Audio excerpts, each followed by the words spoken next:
2013 সালে শাপলা চত্বর, রক্ত, প্রতিরোধ আর চেতনার সূচনা।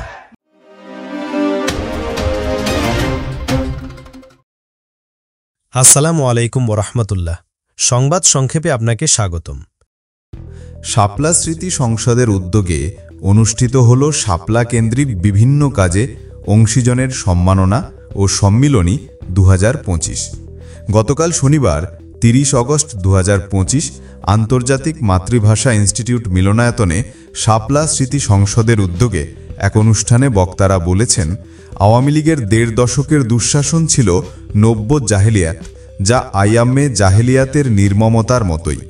বক্তারা এ ধরনের বর্বরতার পুনরাবৃত্তি দেখতে চান না এবং শাপলা চত্বরের চেতনাকে সর্বত্র ছড়িয়ে দেওয়াকে জাতির ঐতিহাসিক দায়িত্ব বলে উল্লেখ করেন।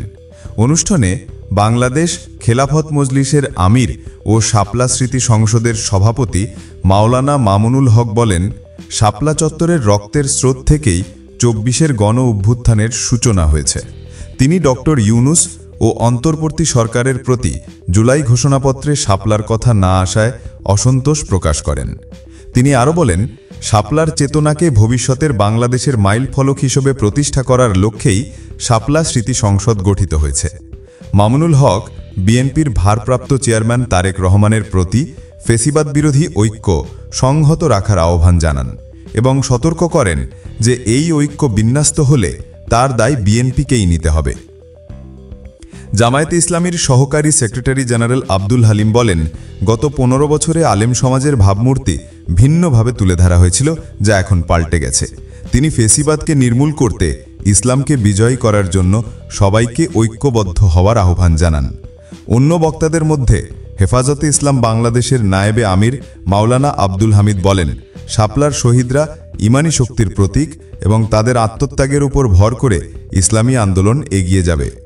এনসিপির সিনিয়র যুগ্ম মুখ্য সমন্বয়ক আব্দুল হান্নান মাসুদ সংবিধান পরিবর্তনের উপর জোর দেন এবং বলেন, সংবিধান পরিবর্তন না হলে আবারও শাপলা 18 এবং 24 সালের মতো ঘটনা ফিরে আসবে।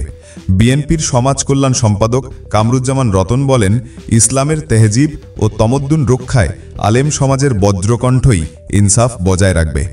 অনুষ্ঠানে 2013 সালের শাপলা চত্বরের গণহত্যার বস্তুনিষ্ঠ সংবাদ পরিবেশন, হতাহতদের চিকিৎসা ও আইনি সহায়তার জন্য বিভিন্ন গণমাধ্যম ও সংস্থাকে সম্মাননা ও ক্রেস্ট প্রদান করা হয়।